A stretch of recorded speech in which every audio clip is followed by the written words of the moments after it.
All right, YouTube, how you doing? Welcome back to the channel. It is Tuesday, August 1st. We got a jam-packed MLB slate to jump into today, and it's the start of a new month. You gotta love that clean slate. Carry July's momentum into a new month. Speaking of July, we do end up losing yesterday. We'll get into our recap in just a second, but we end up profiting just over 6 units in July, over 16 units on the season thus far. So, yeah. We're still successful here, even after a night like last night, which wasn't all that great, right? So we got the cheers, we got the cha-ching. We got to take a womp womp for last night. Rays money line was our only hit of the day. The Cinder Guardians, I hate to report it, they end up getting smoked. Blue Jays lose, and then we had Mickey Moniak for over 0.5 singles for plus 125. He really stepped up for us. 5 at bats, I think 4 strikeouts. So good for Mickey Moniak for really coming through for us. But nonetheless, guys, like we do here on the channel, we're going to go through each and every game on the slate. I'm going to give you my lean or leans on the games, all my final plays. Those will be in the pinned comments, so make sure to keep an eye on that. And our ride of the day from yesterday, coming in from Billionaire here. Christian Yelich over 1.5 bases. Let's eat, he says.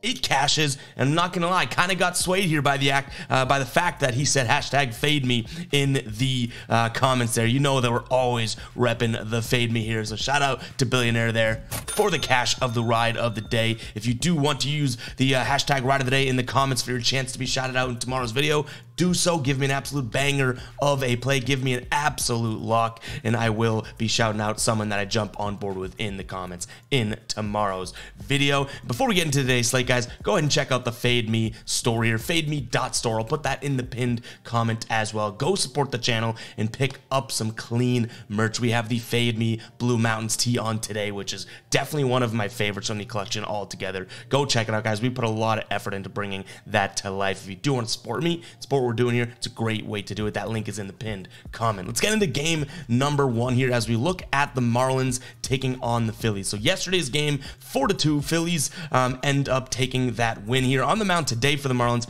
is Sandy Alcantara, who has had a rough season, but he's been pitching a lot better as of late. 2.4 ERA in his last 5 starts here. The team really has been playing well. And on the mound for Philadelphia is Ranger Suarez, who is kind of the opposite, trending in the wrong direction, not playing too well here. And what's crazy is that I'm going to lean towards Miami, which again, maybe it's not worth the psycho alert alarm, but the way this team has been playing, they've been so inconsistent. They were on a tough stretch. I do think it's kind of crazy to be like, hey, they're going to go ahead and beat this Phillies team, right?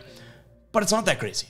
And it really isn't, because this Miami team going up against a lefty today, they've been crushing lefties on the season. You know, they're looking at a 301 average here, nearly 5 runs per game, which is, you know, okay there, but I'll take the 301 average any day of the week. And then in the last 5 games, excuse me, they have a 298 average. So that's kind of continued to push through and you know, kind of correlate with what they've done on the year. So give me the Marlins against a lefty here. Total sitting at 7.5 runs. Yesterday's came to a 4-2 halt, which would have hit this under by, you know, 1.5.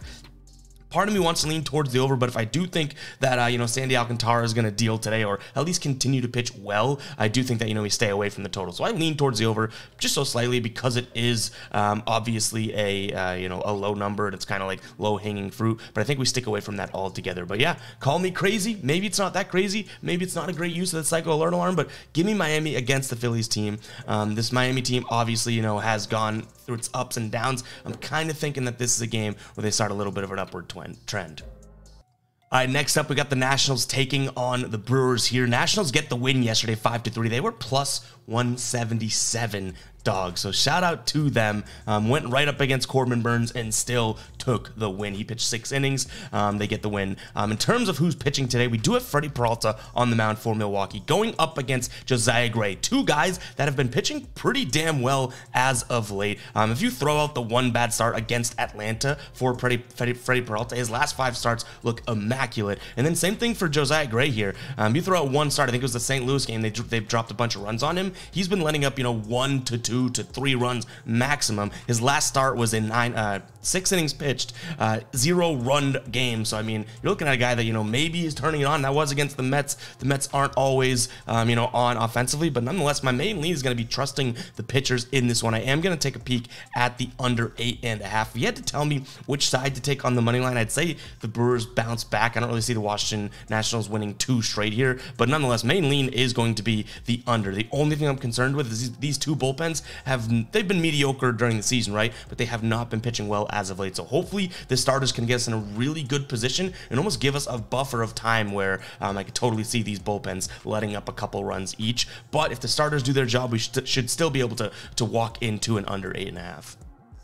All right, Tampa Bay taking on the Yankees. Both these teams knotted at -108 on the money line. Total sitting at 8.5 runs. Yesterday, we saw Tampa Bay win 5-1 here. They've won 2 straight games. They've won 3 of their last 4. They've won 4 of their last 6 here. They're playing better baseball, and I do think that they're getting to the point of being back here. They have Eflin on the mound today, and going for the Yankees is Carlos Rodon, who's had a good start last time out against the Mets. Prior to that, was kind of getting smoked a couple times by the Cubs, the Angels, and the Rockies. Not like this, you know, creme de la creme competition either. I'm going to lean towards the Rays in this one. -108 odds. I do think that, you know, this team is starting to come back a little bit. Last 5 games here against lefties, batting .333 and averaging 9 runs per game.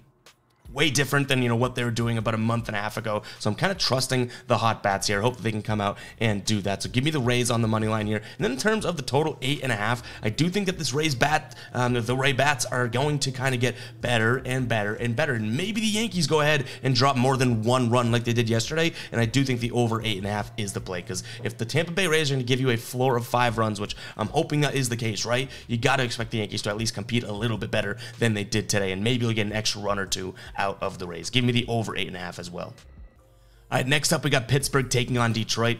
Not exactly thrilled or excited to head into this whatsoever, but nonetheless, we do have Manning on the mound here for Detroit, going against Oviedo for the Pirates. This kind of comes down to where I'm looking at the lines and the odds here. You see the Detroit Tigers here +100. I don't really hate that. I'm not going to probably make it a final play, but I like them for some plus money or at least even odds going up against a pitcher that has been just ultimately inconsistent. He'll go out there, have good nights, and he'll go out there and have bad nights in Oviedo. So give me Detroit, but I doubt this becomes a final play. In terms of the total 9 runs, I actually see this one, you know, being the only potential final play in this would be the under here, 9 runs. But again, you can tell by my voice, don't really love this series. I know that, you know, we got some Detroit Tigers fans in the comments and whatnot, so shout out to you guys. But just in terms of betting perspective, I don't see the enthusiasm coming out of me on this one, so apologies there. But again, maybe the under is the only thing that I could think is like an actual edge in this one, but Detroit for even odds, that's probably going to be where my lean goes, I guess.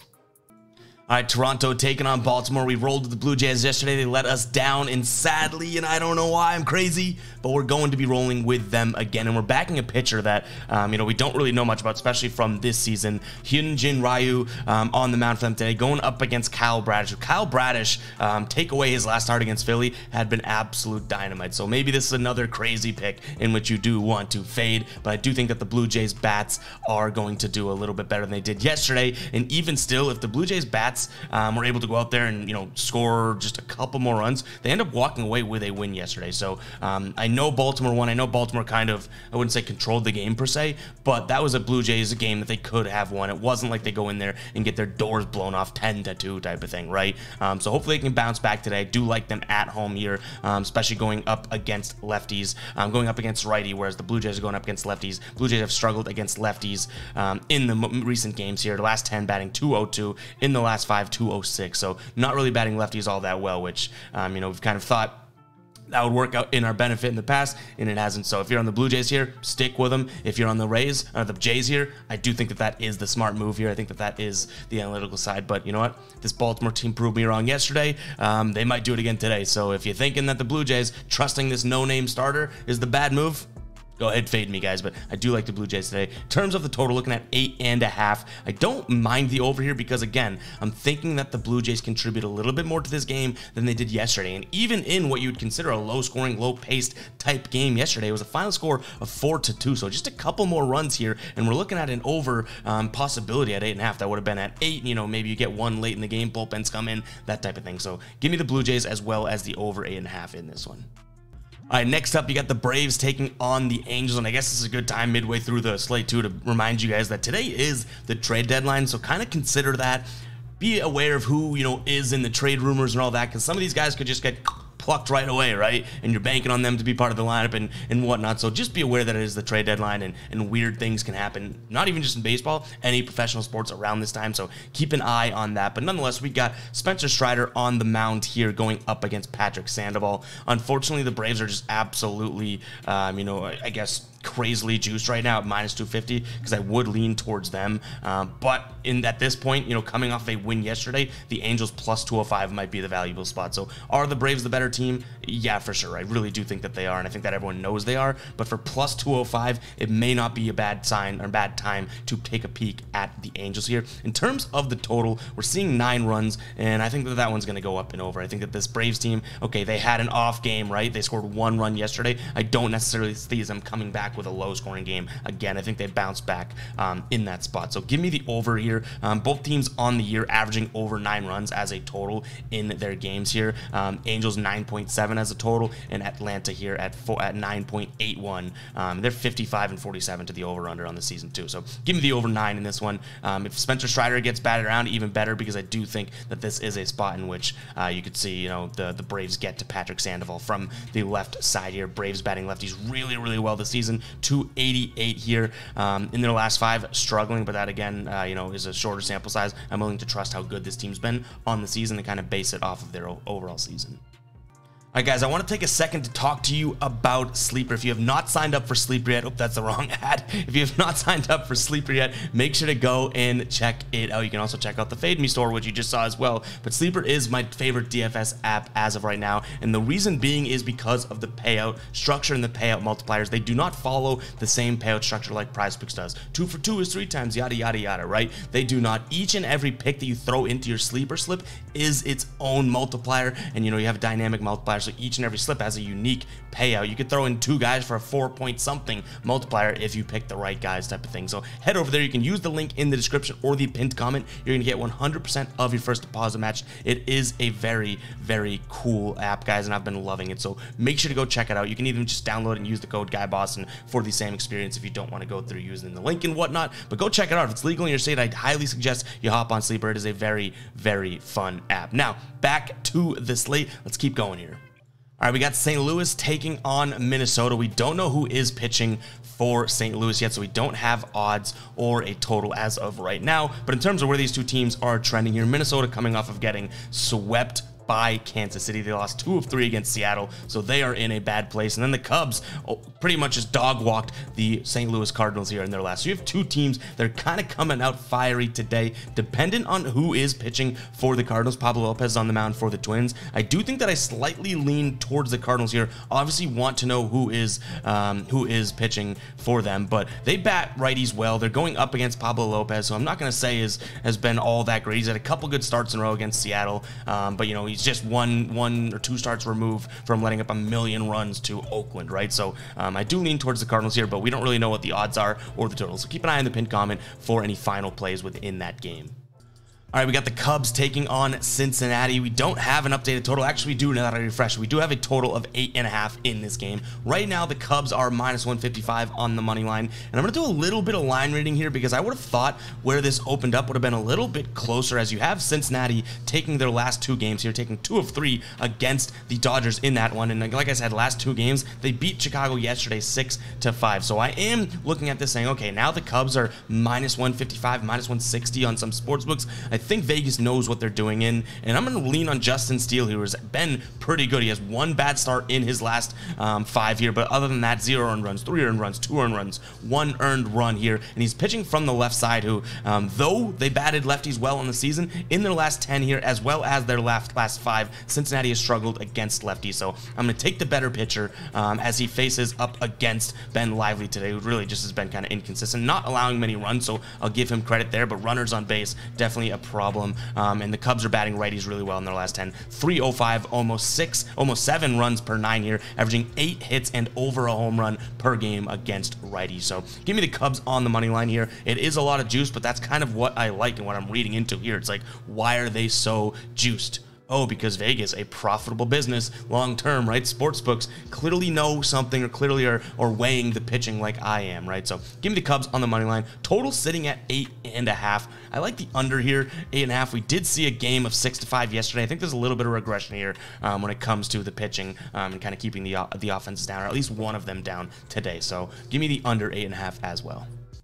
All right, Texas taking on the White Sox here. This is tough because, the Texas Rangers are minus 210, but in their last 10, they're also 3-7, just like the White Sox. Like, both of these teams not playing all that well, but you can give the White Sox credit, taking 2 of their last 3. They took 2 of 4 against Cleveland, so maybe there's some credit there to be given, but nonetheless, I do still think this is a Texas spot, but for minus 210, not considering that on the money line whatsoever. Maybe you could convince me to look at them on the run line, but even still, like, they haven't been playing good enough ball to be able to trust them on the run line. So what I'm actually going to look at in this game is going to be the over 9 in this spot. I think that Texas, they do have that offense, even though they only averaged like 2 runs per game in that Padres series. I still think that, if we can trust that this White Sox offense can score 7 runs, 5 runs, like they were doing against the Cubs, like they did against the Guardians, hopefully Texas's bats can come around and they go and roast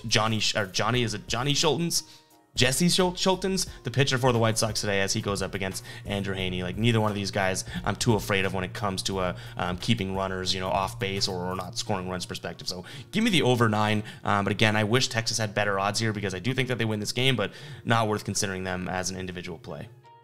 All right, next up, we got Houston taking on the Guardians. Yesterday, we did roll. We pulled the trigger on the Cinder Guardians, right? I was like, Guardians, Cinder Guardians. And then they obviously lose, but it was a long shot. But we got a couple comments. One, the guy was just going in, right? And he was like, I can't believe you made a bet because the pitcher's name and the team name. And that's so stupid. I came here to get some advice. But I was like, dude, it was just fun. It was fun to do. Like, I didn't say, oh my God, this Cleveland team's going to win. The minute I was stupidly like, Cinder Guardians, I was like, we got to pull the trigger on that, right? Like, we're just having fun. So if you were offended by the fact that we pulled the trigger on Cinder Guardians, then you're forgetting that part of this sports betting stuff is for fun and enjoyment and to be entertained by games maybe you normally wouldn't be entertained by, right? I bet you're fun at parties, buddy, if you're getting mad at that type of play. We all knew that it was kind of a long shot play to begin with, but we're just having fun here on the channel rolling with that. But today, obviously, we snap back to reality. Framber Valdez on the mound for Houston, coming off a bad start against the Texas Rangers, so I have a feeling that he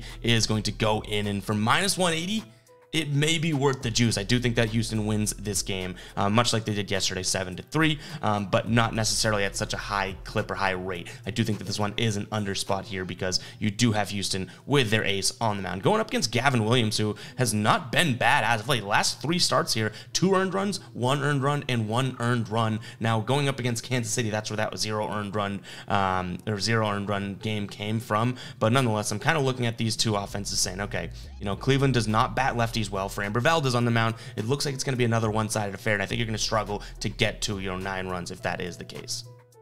All right, Kansas City taking on the Mets. The Mets are minus 155, and I'm kind of looking at that, identifying some value here. They do have Jose Quintana on the mound today, who obviously he hasn't pitched that great, but he hasn't been that bad. 6 innings pitched or so, letting up 5 hits, 2 earned runs, that type of thing. Like, I'm not gonna blame the guy or crush him for it. And they're going up against Zach Greinke, who, though he has had some decent spots here this season, he's kind of all over the place with blow-up game potential here and there. So I'm going to look at this game and say, Mets minus 155 seems like there's some value there. I think you're getting a Kansas City team who maybe these odds are a little inflated given the fact that they just swept a Twins team. Maybe, odds makers like, is this Kansas City team turning into something? Hell no, I don't think this Kansas City team is good whatsoever. And you have a Mets team that, yeah, they took 3 of 4, kind of like we predicted against Washington, right? So give me the Mets here with, I think, the pitcher that's trending in the better direction, definitely the better team, and as we know, just kind of like, I would say, obviously the better bullpen, as Kansas City really has nothing to go there, but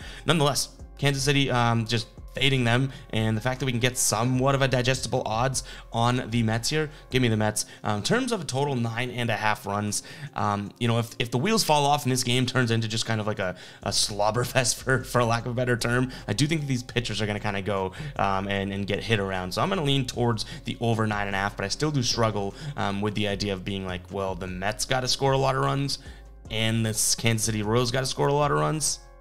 Yikes. Main lean here is going to be Mets money line. All right, Colorado taking on San Diego. Colorado gets the 4-3 win yesterday, which definitely is a little surprising, seeing as they were plus 191 closing odds here. We don't have lines or a total for today yet because San Diego has not announced their pitcher, but Peter Lambert on the mound for Colorado. Though he's not getting wins here, and though he doesn't pitch deep into games, the dude is allowing a minimal amount of runs. His last 3 starts here, 0 runs allowed. He did go up against Detroit, then Miami when they weren't really playing all that well, and then Washington he did shut out in terms of earned runs. Did allow 1 run, but earned runs, 0 earned runs over 6 innings. So maybe he's gotten a feeling it out. We'll see where these come out. I'm definitely not paying the juice for San Diego. I said the same exact thing yesterday. A lot of people were on their run line, and I was like, it's just too pricey. San Diego isn't like they're not like proven yet, right? They swept Texas, which looks really good on paper, but Texas is in the gutters right now. So I'm not giving too much weight to that. So I'm probably passing on this one altogether. The total is probably going to be right around 11.5 or so, and I'm going to lean towards the under, just like yesterday ended up hitting. So that's going to be the only lean in this game. It's kind of like a fading San Diego. Doesn't mean I'm betting Colorado, but I do like the under overall.